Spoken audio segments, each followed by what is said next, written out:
following is a Comfortably Zoned Radio Network production. We are back. New York Mets baseball, past, present, future. I'm Ralph Tycho with the Comfortably Zoned Radio Network, and all three of us are here. Robert Cole, Marty Rose, and myself. Robert, how are you? Doing good, Ralph, doing good. Good. Marty? Very well, thank you. All right. Boy, you sound just like Bernie, by the way. Why not? I wonder why. Just what a shock. Should be a good show. Let's start on a negative note, I guess. The late Mel Stottlemyre, former pitching coach with the Mets. I think it was 76. Did I get that right, guys? Yeah, I believe so, 76. Okay. New York Yankee great, actually, a very underrated right-handed pitcher. Had he come up in any other Yankee era that I can recall, he would have gotten much more acclaim. A gentleman and respected in baseball circle. Robert, you talk about remembering him on a Facebook post. Anything you want to share with us? Oh, yeah. I mean, he came up, unfortunately for him, at the end of the Yankee era of the 50s and 60s.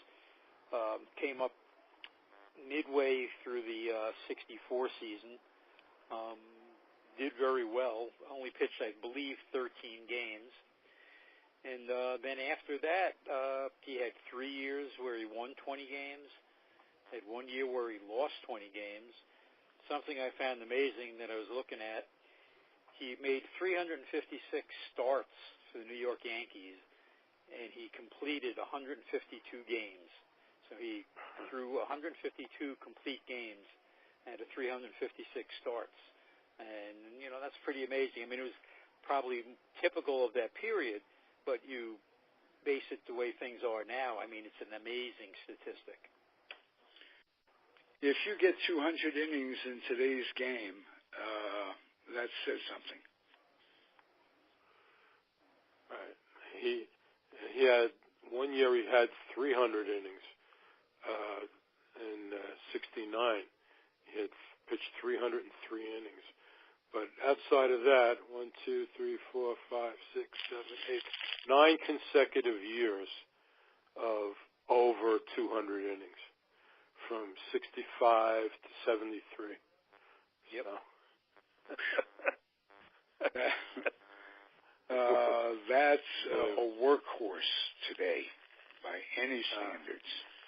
Oh, yeah. So, rest in peace, Mel Stottlemyre, and life goes on, but the way I see it, mortality seems to be winning. Well, he fought the good fight. I mean, he was sick for many years. Yes. Yes. People were counting him out years ago. So, I don't know, whatever kept him going all this time, good. Yeah. Good He's farmer. a pretty damn good breeder as well. He had two sons that pitched in the big leagues, and one of them has gone on to a coaching career as well. He was a very respected pitching coach. I know the Mets had him for a while. He worked under Torre for a while. Hello? Long, illustrious career, and nobody says a bad word about him. That's what's really nice. And also a tip of the cap to the Yankees a couple of years ago at an old-timers game. Very unexpectedly, he didn't expect it. The Yankees unveiled a plaque in Monument Park for him, and I thought that was very classy on their part. Oh, wow, yes. Oh, yeah, I remember that, absolutely. Yeah, because he wasn't able to travel very much, but he did make it. No. That one time he did make it, yeah. Yep. And in fact, he thought they had forgotten about him, because they usually, put them in order, and he was the last one standing in the dugout, and he thought they had forgotten about announcing him, and that's when they unveiled the plaque for him. So it was quite a what a surprise. Ceremony. And it was really very touching. Yeah, yes. It really was. I heard something last night speaking about the Yankees from Peter Golenbach as to why the Steinbrenner kids aren't really qualified to be owners. You would think with their dad, George, having them so long. Peter says that they were both incredibly abused children who would do anything they could to stay out of Yankee Stadium and out of harm's way of their dad. Really? Peter wrote a book called Steinbrenner and researched him an awful lot for other books that he wrote about Nettles and what have you. And Peter is very opinionated on this matter, or I wouldn't say opinionated, he has strong opinions on this matter. And he compares the man to Trump in many, many ways. And that was before, that was last night, before today's allegation that he's in fact a comrade. He's officially a comrade. But Steinbrenner was a bit of a jerk in a lot of ways. So, very much so, yes. Yes. Did some stupid... Hey, let's talk a little Mets, if we might switch topics a little bit. Minor deals have been made since last we spoke, and I'll let Marty Rose address that. Well, I think we spoke about that last week, if I'm not mistaken. The only thing they did since we spoke last week was they signed 4 of their regulars that were arbitration eligible to contracts, and I was kind of wondering how come Conforto went from $605,000 to $4.025 million. That's like 6 times what he was making. Then I'm looking it up, and I see this is the first year that he became arbitration eligible. And it's the same thing for Matz, going from $577 to $2.625, and also for Syndergaard, who jumped up to $6 million. And DeGrom was eligible last year, so he went up to $7 million last year. But this year, after the season he had, he got bumped up to $17 million. So becoming arbitration eligible, I mean, wow, what a difference. To me, are they overcompensating, or do they just want to avoid the process of standing in front of their both. Their player I think, and bad-mouthing them? I think it's both. Plus the fact that Van Wagenen was the agent for some of these guys, so it would be a little awkward. In that situation. We never did find it, but I thought I saw, when he was first hired, some sort of clause that he wasn't to negotiate with his former clients. And you guys saw nothing of that, and maybe it was a proposal that somebody made that it might not be a bad idea, but... in turn, well, they sure have a lot of assistant GMs. So, I mean, any one of those guys could be doing it too. he wants And to step aside. From what I've read, he has not been involved in the negotiations with DeGrom on an extension. That's being handled by others. So that may well be a fact, but I did hear that he was not involved in the negotiations for the extension. Okay. One other thing I want to cover with you guys is that there seems to be growing animosity between the Players Association, if they still call it that, the union, and Major League Baseball. They feel that there is some sort of a conspiracy to keep salaries down, not to sign anybody who's over 30, no more long-term contracts. Do you guys look at it as a correction or as a conspiracy? Robert? Probably a little of both, Ralph.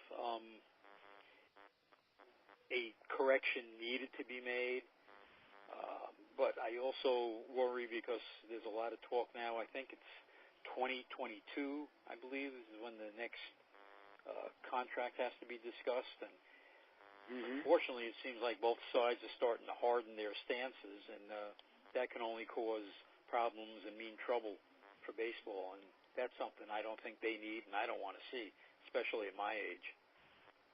Yeah. We want to win, and we wanted to win yesterday, let alone down the road. Marty, I'll ask you this. Yeah. What we just talked about with Machado and Bryce Harper still being unsigned, obviously their price is dropping one way or the other. If it's a conspiracy, if it's a correction, their price is dropping. Now, I will look at the Mets roster right now, and I don't think you guys would disagree. Price notwithstanding, if they had Bryce Harper in center field, they would go to the World Series, or they would be odds-on favorite to go to the World Series.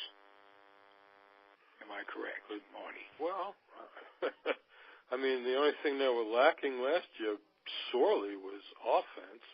And, they've shorn that up at a couple of positions, second base and catcher so far. But, adding a bat like that would be tremendous. But, that's not going to happen. And I'm thinking, going back on what Robert just said, I mean, it's the years, since they're with the drug testing and everything, they know that these guys, once they reach, over 35, that they're going to be declining, and sometimes a serious decline. And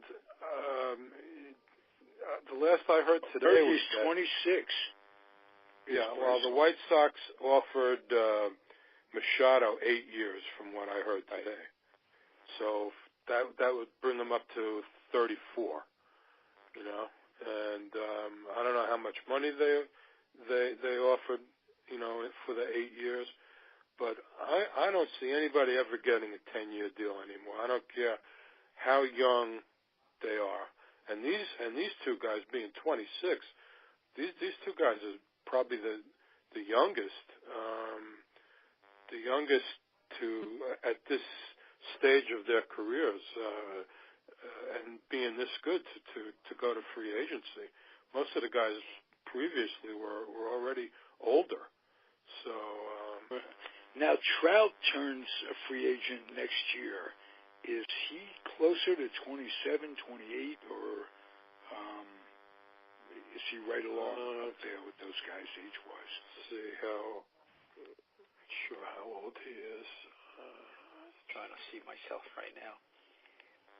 But there's still talk that Machado is looking for, north of $300 million.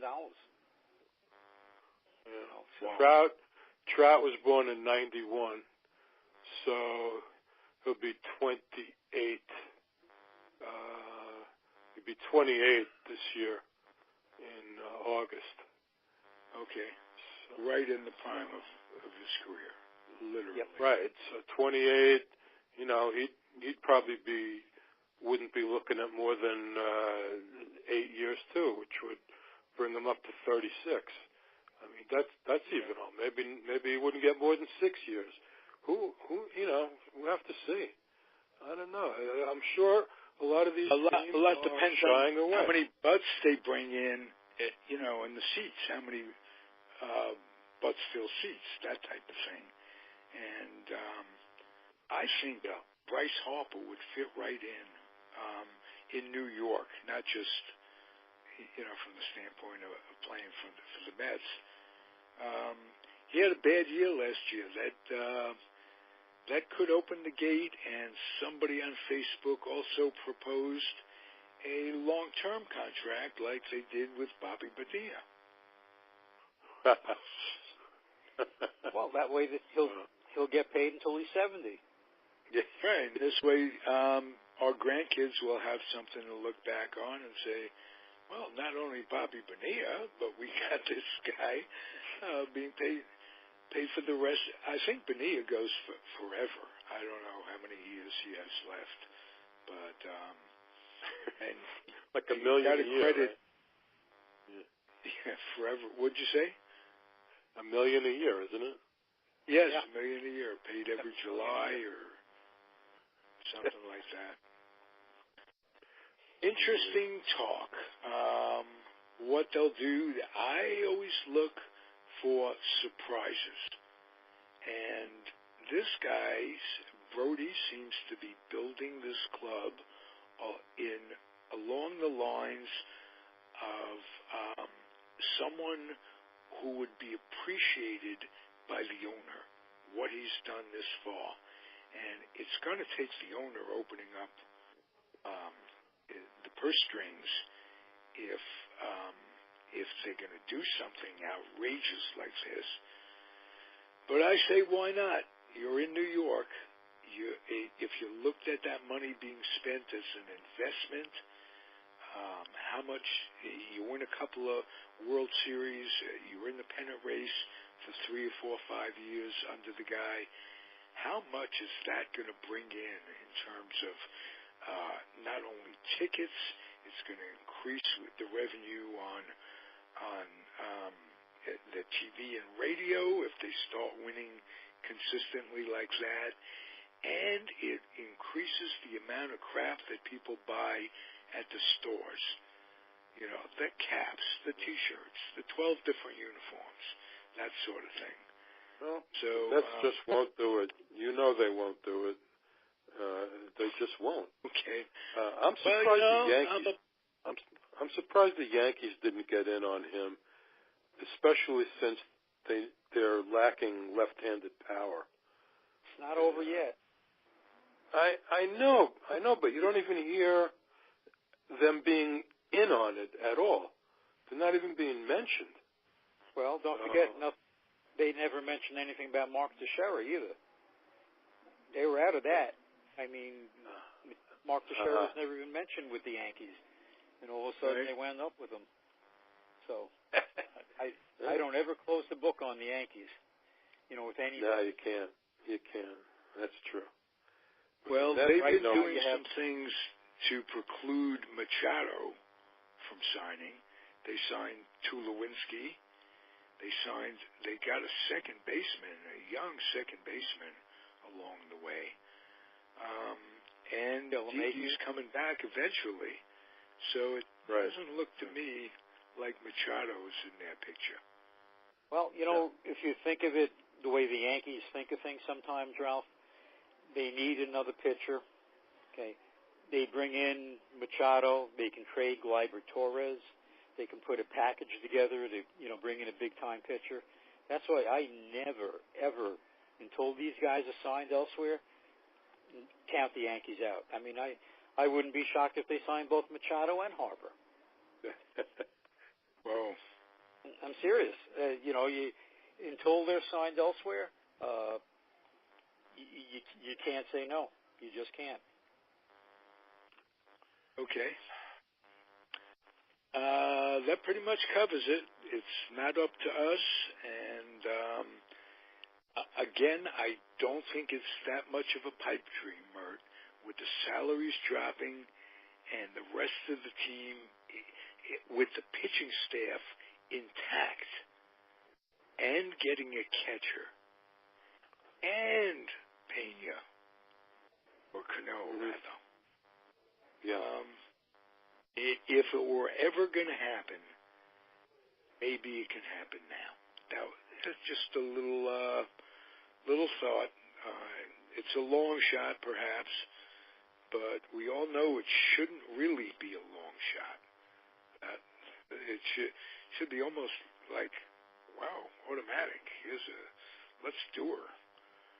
Yeah, well, there's no question the offense is much better. Much better. I mean... And by the way, they've improved the bullpen. They've improved the bullpen, too, somewhat. Yes. Yeah, they have. You close Diaz. You bring back Familia. Wow. That's Even true. without Harper, this is a muy interesting, whatever the word for interesting is.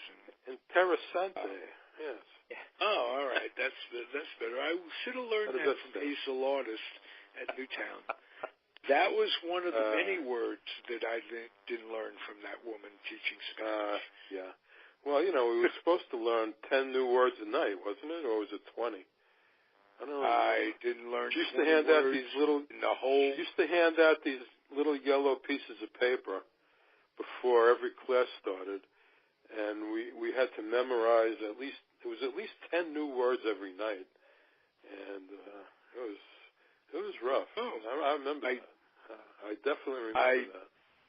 Don't remember that at all, but then again, I got 19 in Spanish from the woman. Oh, my God. My report card. My final grade was 19. Now, 65 was passing. I had to become a super senior to get my grade point average up to 65 to graduate.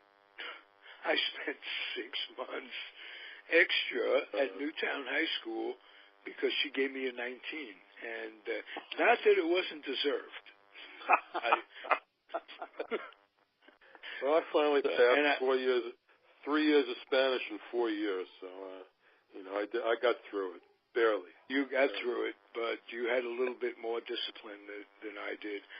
I must too admit that one of the things that brought my grade point average, while I was getting a 19 in Spanish, I was getting a 20 in mechanical drawing. Oh. So, I guess academia just escaped me somehow. Didn't do well. Nevertheless, I'm still educated enough to remember to be a sports fan and to keep this stuff in my head. And I thought tonight we would have a little hot stove on the 1986 Mets. I was going to pick 1969, but Marty wasn't here in 1969. And as a matter of fact, you told me something on Facebook yesterday. You weren't here for the Jets either, were you? No. I went over in December of '68. So the Super Bowl was like a month later, in January of '69. So, yes, I missed the Jets Super Bowl, the moon landing, Woodstock, and the Mets World Series in that order. So, yeah. So, yeah, it was interesting. And what really blows me away, and you guys will appreciate this, it's 50 years. Yeah. I mean, did that not go by a little too fast? Unbelievable. Yeah, I never had seen the full Jets Super Bowl game, and got people were talking about it I heard they were talking about it being the 50th anniversary. I said, you know what? And somebody mentioned that you could watch the whole game on YouTube. I said, you can? So I put it on my TV, and I can watch YouTube on the TV on the big screen. And son of a gun, there it was, the whole game, no commercials, straight right through every play. And wow. it was really nice to see, because the picture wasn't all that great 50 years ago, and right. it was a lot of things were different, like no graphics or really bad graphics, and the officials didn't have any mics or anything. They're just they were making their signs like they were in the military, like standing at attention, and making their signs for the penalties and everything, or the first downs. It was totally different.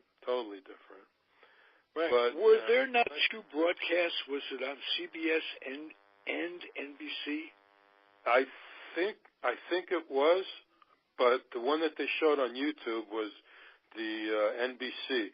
Kurt Gowdy, Kyle Rote, and Al DeRogatis. Oh, wow. Yeah. Wow. Those were the guys that did it. D-Row was looked upon as the best color announcer in football. I remember listening to him as a kid, and he would call so many of the plays before they happened that it was uncanny. He was very good. Right. And he was also one of the first to refer to the spread quite a bit. Now, yeah. So, a lot of them still don't. and a lot of them do. If you ever listen to Costas, for instance, Michaels especially. I wouldn't say Costas so much as Michaels. Everything is about, they about talk about it a lot. Yeah. Well, I mean, gambling is, legal. It's now in New Jersey. You could do anything. You could bet on anything if you live in New Jersey, and the local radio stations in New York. I mean, half the commercials are about gambling and betting. These different ways. And I think since then, since you're referring to, gambling has really become legal nationwide now, if I'm not mistaken. No, it's state by state. No. Yeah, it is still state by state. Okay. Yeah. But also shows the hypocrisy of baseball when it comes to betting and Pete Rose and what have you. These owners have been going to the racetrack for years and years, and so we'll see. We'll see what happens and how much gambling takes over as you're, in the future. As we go along, yeah. I know sure. Yeah. I'll give you a good example is Las Vegas being bandied around as a possible place that the A's might land because of well, the Raiders are going there, and they got a hockey team there, so yeah. Right. If but they don't get baseball and gambling has always been a little different with baseball and their puritanical ideas. True. So they let a minor league team be there, so. Yes, that's what I mean. And the A's, if they don't finalize a ballpark, it would not surprise me because they picked up territorial rights to Vegas when they put their minor league team there. Yep. Wouldn't surprise me if they one day just popped away from here. Because that's the way franchises are, and I must say the people that are hurt the most by that are the kids. if you're a 7-year-old kid and you grow up indoctrinated to the Raiders or whatever team, and you spend your 7 to 11 or 12 loving your sport, and then it leaves, there aren't many people but the three of us left to be able to describe just how sucky it is when ball clubs leave. And for we New Yorkers, well, Dodgers and Giants, the first year, we go from having 2 National League franchises in the city to having none. That was terrible. We were young, but still, I mean, it was really bad. Yeah. Really bad. Marty, I was thinking of something the other day. It's my contention that the Giants were gone to Minneapolis before the Dodgers decided to go to L.A. And you're absolutely right. Am I right about that? That O'Malley convinced Stoneham to go with him, that he was entrenched in Minneapolis. Stoneham claimed territorial rights there because St. Paul was minor league, was their AAA club, Minneapolis, and convinced them to go to. It was good for both franchises, I have to admit. In the long run, it was a real long run for the Giants. They had a monstrosity of a ballpark that they built with no heaters, and heaters put in under the seats when they built the ballpark because it's frigid out at Candlestick Point, and they never worked from day one.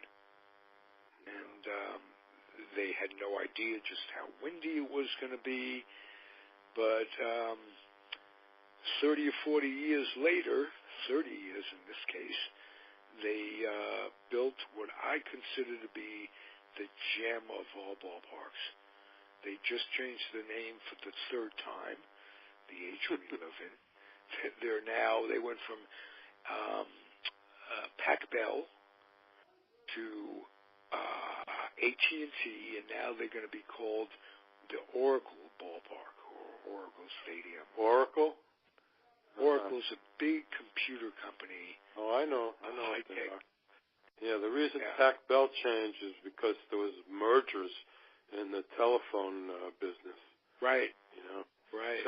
Southwestern Bell took over a bunch of companies after Ma Bell split up, and then Southwestern Bell changed their name to AT&T after the original AT&T was split up into all those baby bells.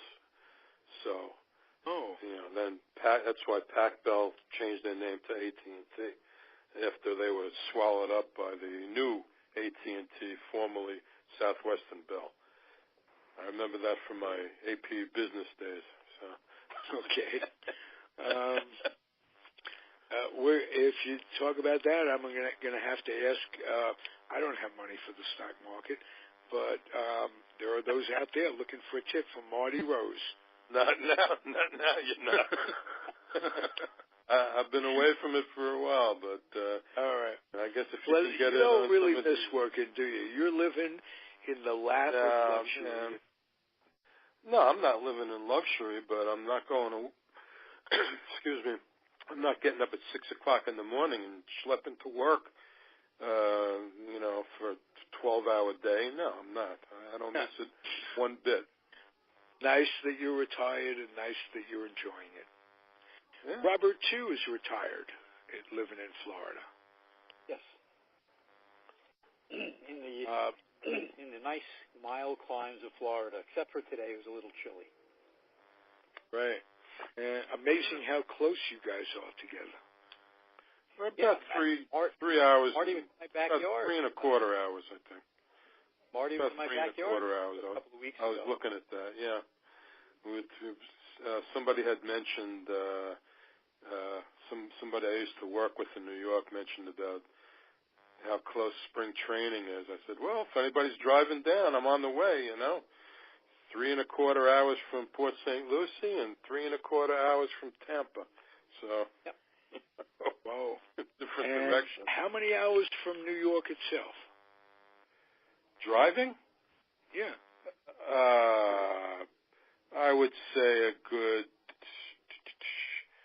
good 18 to where I am, you know. And about 22 to 23 where I am, and that's driving straight through. Yeah. Okay. We're talking about driving 4 time. days where I am. Right. Anyway. All right, guys, let's talk a little bit about the 86 season. And I want to know what comes to mind first with you, Robert, when I say the 86 season. Well, the 86 season is sort of a culmination of a couple of years. The year before, the Mets had done fairly well. They battled the Cardinals, I think, down to the last couple of weeks. And all of a sudden, everything came together in that magical year of 86. And, it's actually my last year in New York. I moved down here in 87. So I got one last hurrah. But what I remember the most of that year was Doc Gooden for the most part. I mean, Gooden was fantastic, dominant, did everything for the team. You know, you can almost put a W down every time, you know, he was scheduled to pitch. And he really, him and the pitching staff as a whole is what stands out to me. And the fact that they didn't have a shortstop all year. I thought they had a decent shortstop. Rafael Santana, yeah. Right. But he couldn't hit. Right. And I thought they had as much depth as any team we watched growing up. I mean, if you look at their bench. Yeah, they did. Mitchell, You're right. Yeah, Magadan, Hojo. Right. Zilli. And they did. And even Mitchell played a little shortstop. Yes, he did. Really? Wow. And they had Kevin Elson, too. Yeah. And then the guys in the outfield, Johnson, Danny Heap coming in, Strawberry, Mookie in center, Dykstra in center. It really was a hell of a deep ball club, and great at every position. Carter and part of it, you know, like with this year's Mets, picking up a couple of key guys. You know, the guys that the Mets picked up in the last couple of years before they won it all, there was Carter and Keith Hernandez. So, you know, huge deals. But you're right about getting Clendenin. Oh, that was in 69. 69. Yeah. Right. Well, it did have that was George Foster for a little 69. bit. The pitching staff was just tremendous. Fat Sid, I loved him. Sid Fernandez. Yes. Look at the guy. How is this guy doing it? You know, and he did it all the time. Ojeda was great. Darling, Gooden. What a staff. Aguilera. It was sweet times. Don't forget Mel Stottlemyre was the pitching coach. That's right. Absolutely right. Oh, didn't realize that. Yeah, he was there for, what did we say, about 10, 12 years? I thought we said 76. We probably meant 86 at the beginning of the show. Well, he was there for a number of years. He was there for many years, yeah. Yes. He was there in the 70s. Yeah. He was there for at least 9 years, I think. Yeah, he went through several managers. Yeah.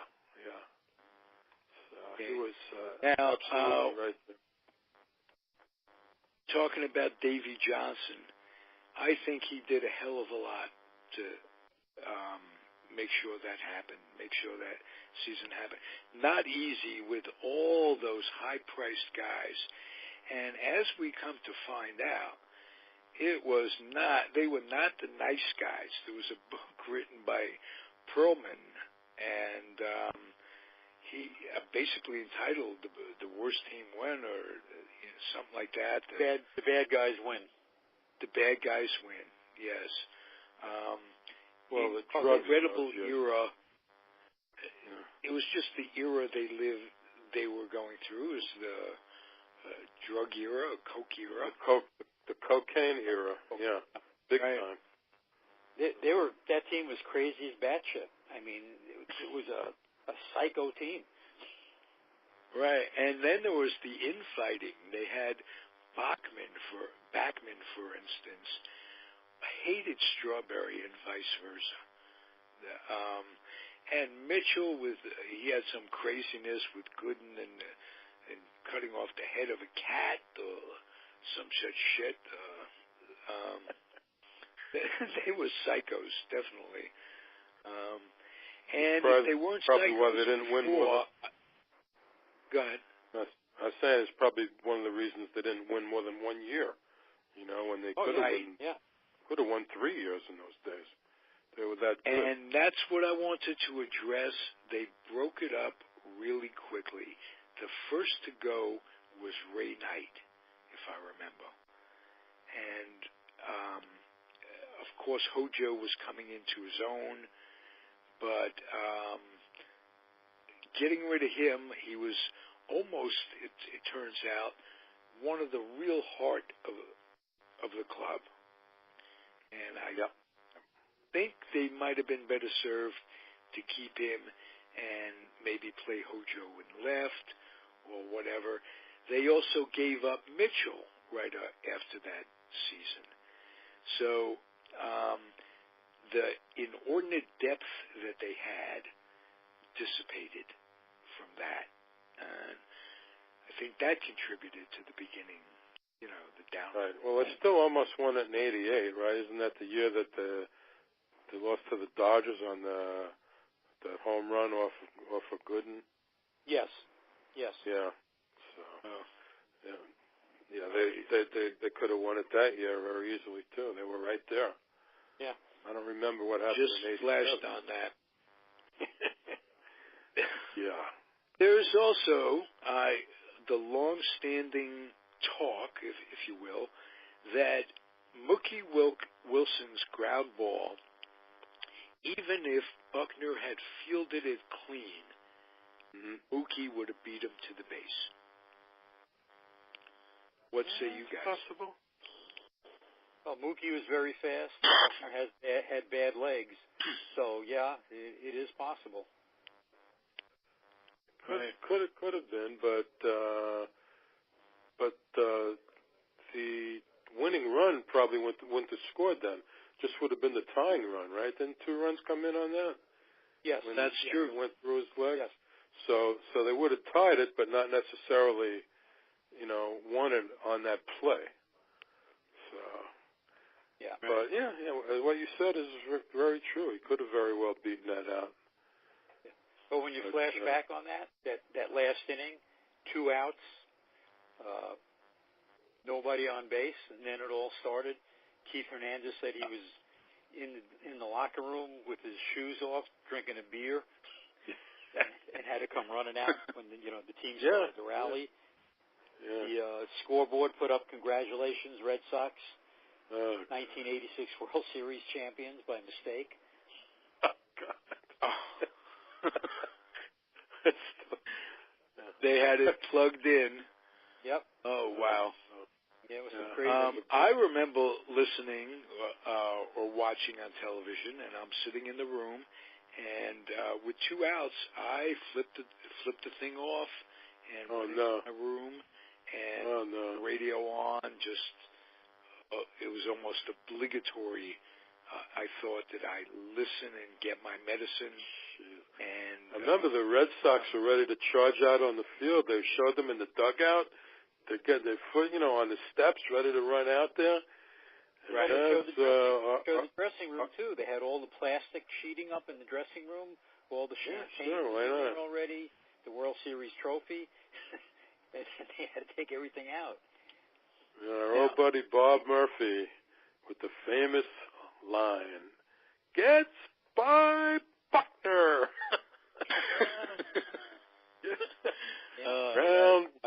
Just the way his voice changed. Ground ball to first.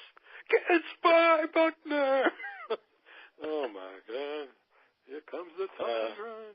Oh my! And then the other thing is, the seventh game got rained out on Sunday, and they had played Monday. And most of us forget that the Red Sox had went ahead in that game, like 2 or 3-0 in that seventh game. Right.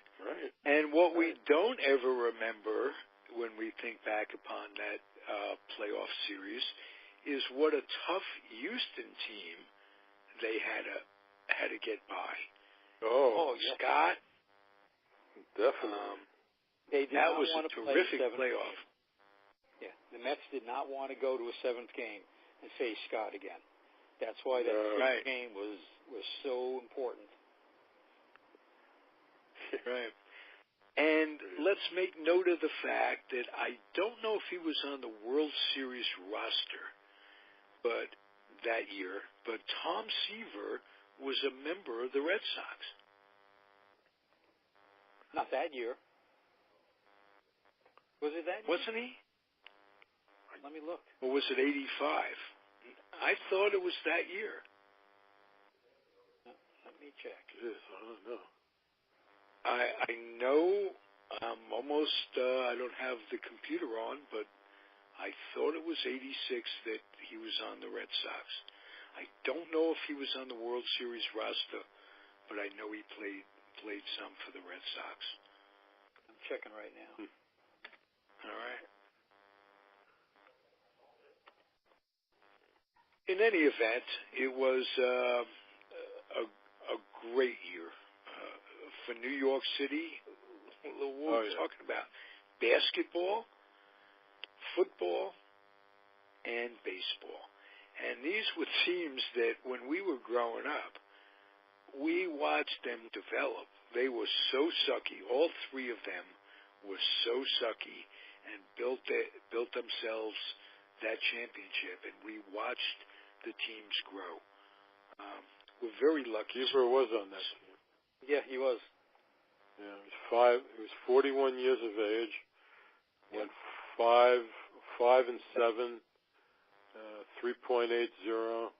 I don't know whether he was still there at the end of the year, like you were saying. That I don't know, but no, I don't recall him being on the World Series roster, but I thought that started big 16 games. Yeah, a bit of irony right there, and that's true. It was also the year that Boston played the Angels. It was the Donnie Moore year, and their playoff was great. So that was some good baseball. We picked a good year to look back upon. It was. Like we say, 50 years. It was like almost like yesterday in some ways. Gone fast. Yeah. I believe. Well, all right, guys. We had a great last show. Game was in September 19th of '86. Okay. Seaver's last game was that. Say. Yeah. Well, now they play World Series well into November. So I have to. When you say that, I'm going, well, is he eligible for the World Series? This, that, the other thing. But it's all been pushed back a month or so. So. Yep. And I think I don't think that's good for baseball. You're playing baseball when it's 40 degrees out. Yeah, right. Terrible. Well, you got all these, layers of playoffs, and people still want to expand it. They still want to expand the 5-game series to 7, or the Well, 1-game playoff, 2 out of 3, and just keep pushing it further back if they ever do that, which wouldn't be any good. I never liked the 1-and-out playoff system. Well, so that they did that for one reason, and that was to keep teams from laying back in the regular season, not trying to win. They want you to win the division, right? Not just coast. So that's true. That's true. And the irony is that what came out of there is Miami beating the Giants in one game and getting into the playoffs one year. Yeah. So, well, as they say, changes. Yeah. Keep on happening all the time. Absolutely. Yep. We'll be back next week, guys. Right. Or if not next week, the week after. We're going to wait for something nice to happen. Right. Meanwhile, it's like 30 days to the start of spring training, and there you go. It couldn't come forward fast to it. enough. All right. Absolutely. Stay well, please, both of you, and thank you for listening out there. It's the Comfortably Zoned Radio Network. New York Met baseball, past, present, future. Marty Rose, Robert Cole, and me, Ralph Tycho, the weak link of it all. Adios, guys. Thank you again, everybody, for listening. Bye.